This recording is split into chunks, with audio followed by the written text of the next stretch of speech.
Fred here, welcome back to the Gear Obsession channel. You call yourself a knife collector and you don't have a buck 110?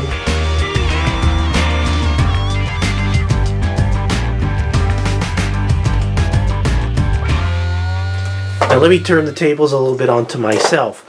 I call myself a knife collector reviewer on YouTube, and I never reviewed the buck 110. What the heck was I thinking?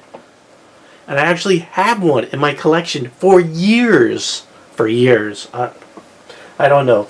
And what sort of jarred the memory was that a couple of weeks ago I had gotten a box from 40 Below Full, and one of the things that he kindly sent to me was this 50-year anniversary buck 110. More specifically, it's a 110 folding hunter. That's the actual whole name of the buck 110. This is a legendary knife. It really is. It is so iconic that people call, in general, folding knives buck knives. They'll say, hey, pass me the buck knife.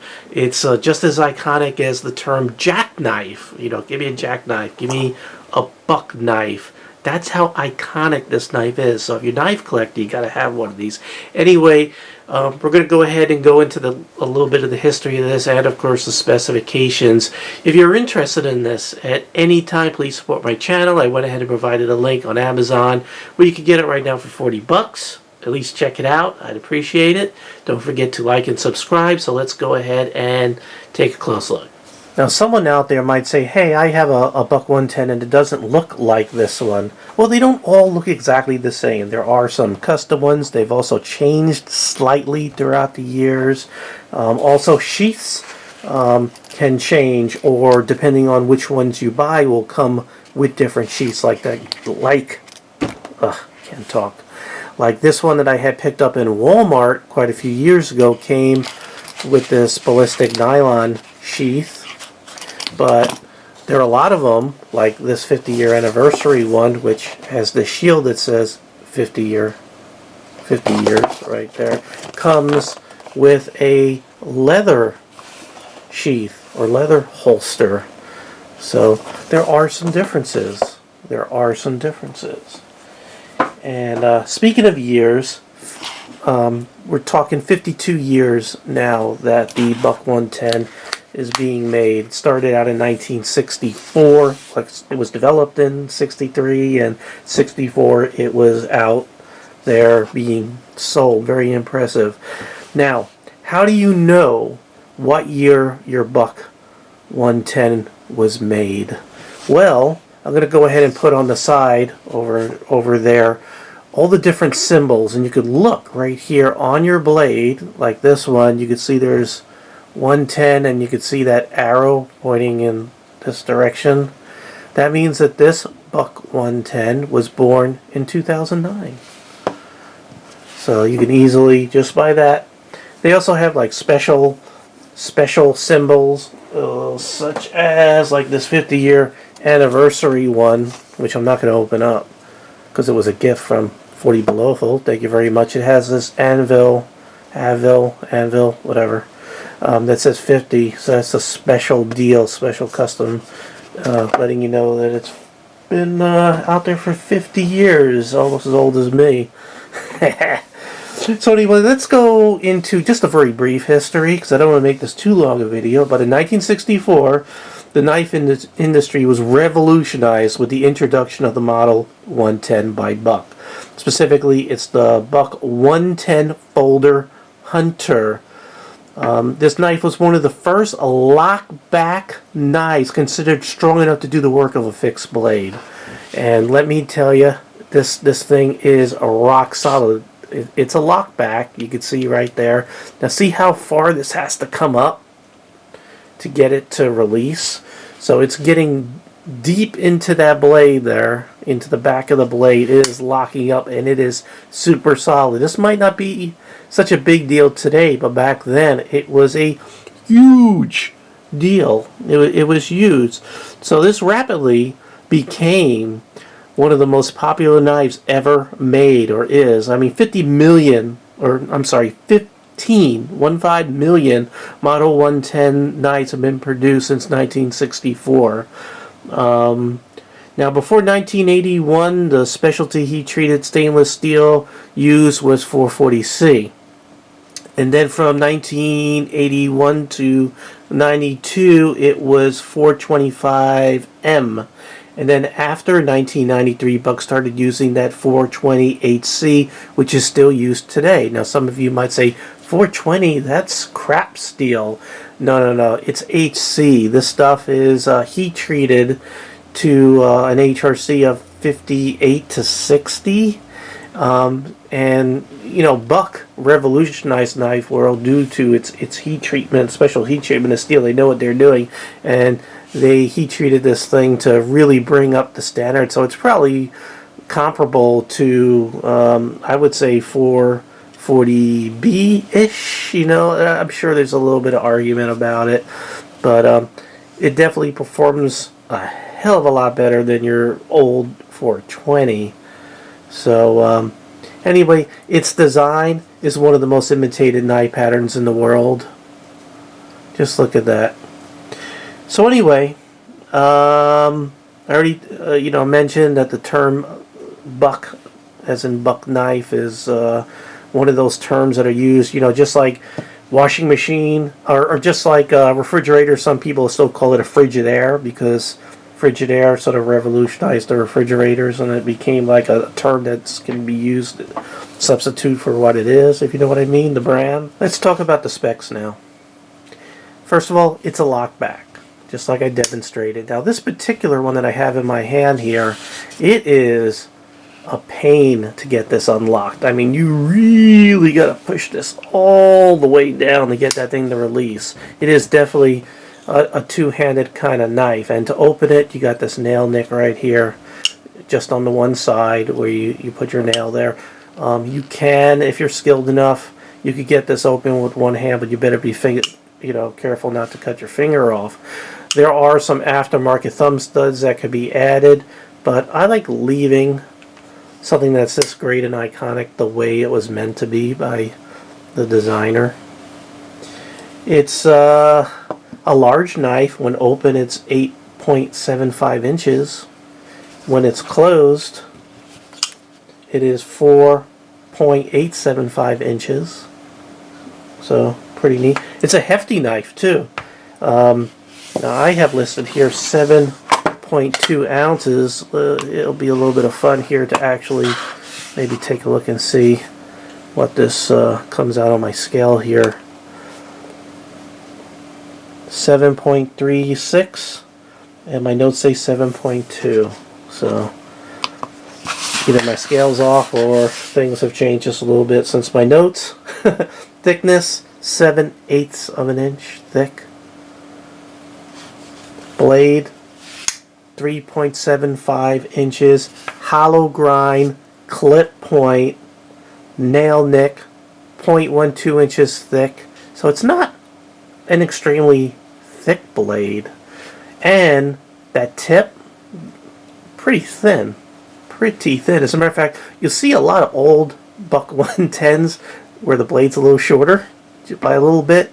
That's because people break the tips off and then they sort of hand grind the blade to round it back off. So, but you'll see a lot of Buck 110s just a little shorter than they actually came new because of that.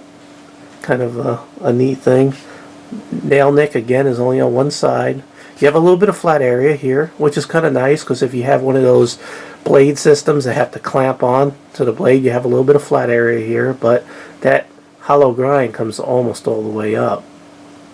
There's your shoulder of the blade. Again, made in the USA. Made in the USA. Where in the USA, do you ask? In Post Falls, Idaho, USA. That's where they're made now. They weren't always there. They were in California for a while. But now they're in Idaho. I threw up a picture right now of what their place looks like. So let's talk about this handle because it is gorgeous. I love the old school look of this. I'm glad it has not changed. You got those brass bolsters. And you'll see a lot of them where it's green and dull and everything, and they have a lot of character. Or you could be like me and polish them up every now and then. It's up to you. Build quality for $40 knife is really good. Everything is smooth, no gaps. Very, very nice. You can see there's a little bit of machining stuff going on, you know, in here. I couldn't polish in that area very good. If I got my Dremel, I could probably polish that out. Just look how nice. And if you want this thing to be a mirror finish, you get that polisher out and make it your own. 3 of these pins are brass, and this one I guess is steel right here that the lock back rocks on. Rock on. Now the wood's kind of strange. They list it as something called diamond wood, spelled D-Y-M-O-N-D, W-O-O-D. There's no such thing as a diamond wood tree. Diamond wood. So what is diamond wood? Well, I did a little bit of searching on the interwebs, and what it turns out to be is a plywood made out of birch. So it's birch veneers, and you could sort of see some of that going on. Really nice looking.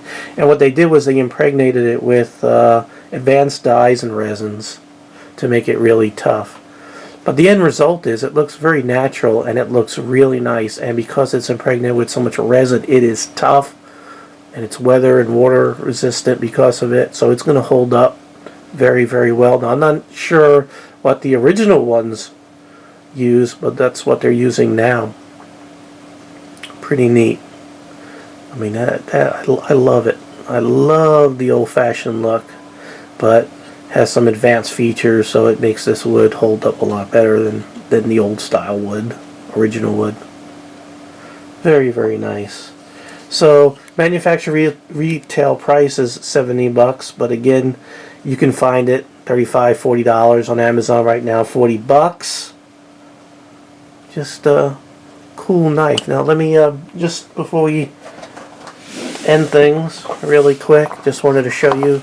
You know, I actually gave away a 50-year anniversary knife in a tin that you know, that they also did back in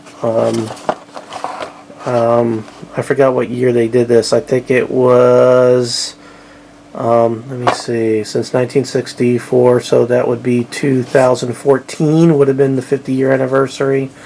So if my math is right, could be wrong.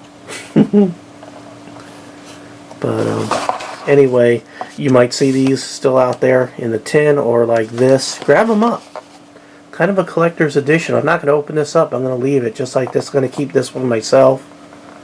You can see how they have that special shield in. Again, they have other custom versions where they've done some neat things. Also, there are some custom knife designers that will go ahead and change things up and do some fancy work on the spine of the blade, or add some nice engraving on the bolsters, which is something that you could do yourself. You could, to make a knife special to pass down to, let's say, a son or daughter or whatever, you can do some nice engraving or have it engraved or do something special, because you got a lot of area here to work with. You know what I'm talking about? So I really think I have covered everything, but I'll let you look at the box here that 40 Below sent me. They got their Edge 2x technology, whatever that is. I think what that is that the edge here actually has 2 grinds to it. I believe, don't quote me, I believe that's what's going on there. Let you take a look. You can freeze frame. Forever warranty. Are there any downsides to this knife? Yeah, there is one serious con in my eyes, and that is there's no pivot screw, which would, of course, devastate the looks of this knife. But if you end up with some play, and most will have a little bit of play, you might not be able to perceive it with your eyes, but you might be able to feel a little bit of play, maybe a little up and down, which is kind of common with these old lockbacks. There's nothing you could do to fix that. There is nothing you could do other than sending it back to the factory sending it back to Ohio, and I don't know what they could do about it. But there will be a little bit, and that's just the nature of the knife, and you can't adjust it. So it is what it is, and if it has a little bit of play, just chalk it up to it having, that bit of character. It's not going to affect the performance of the knife or anything like that. But man, this is just gorgeous. Let's take one close-up of this before we wrap things up, now that it has my fingerprints all over it. Just go ahead and take a nice look at that. Nice fingerprints all over it. Like to take a look inside. I did polish this up a little bit at one point. I believe I did sharpen this up also in the past, so this is not going to be the way, that it is out of the box. But it's basically just, I can just pull the paper across the blade and it'll cut it. It's very, very, very sharp. But again, the other con is that the tips do get very thin on the edge, and proof is that you'll see a lot of old Buck 110s with those tips broken off. So don't abuse this knife. Don't use the tip as a screwdriver or something like that, which I'm sure they have been, because these things tend to get thrown in toolboxes or fishing boxes, things like that, and they just get used as a multifunction tool when they are not. They are a knife. So it was revolutionary for its time. Again, before, when you hunted, your hunting knife was always a fixed blade, and in 1964, they finally shipped a knife that was strong enough, a folding knife that was strong enough, and that locked, that you could have a folding one. And we take it for granted these days that, we have these folding knives that are super strong. Well, you don't even think twice about it folding up on your hand. But back then, it was revolutionary. Absolutely amazing knife. And, back then I think slip joints were probably the most popular folding knife, if not the most, just different patterns of slip joints. I love this knife. I love it, love it, love it. If you have one, don't give it away unless you're passing it down. And that would be even more important. If you're someone who has a Buck 110, you're getting old, and you're not hunting and fishing, and it's just sitting around, there's nothing more special than passing, that down. And if you don't have one to pass down, you should get one. Get one, if not for yourself, but for something that you could use a little bit and then pass it down, because these things last forever. And if you're a knife collector, you're not a knife collector until you have a Buck 110. So check out the link that I provided below on Amazon. Just check it out, and check out all the other ones, because once you click on the one on Amazon, you'll see some others down there, and you might see a version that you like. I don't know, but very, very special knife. I can't believe that I never reviewed a Buck 110, and I do knife reviews here on YouTube. I'm failing in my duties. Alright, thank you very much for joining me here at the Gear Obsession channel. I really do appreciate every friend, viewer, subscriber, and especially you. And I hope you have a great day or evening, wherever you are. Take care. Bye.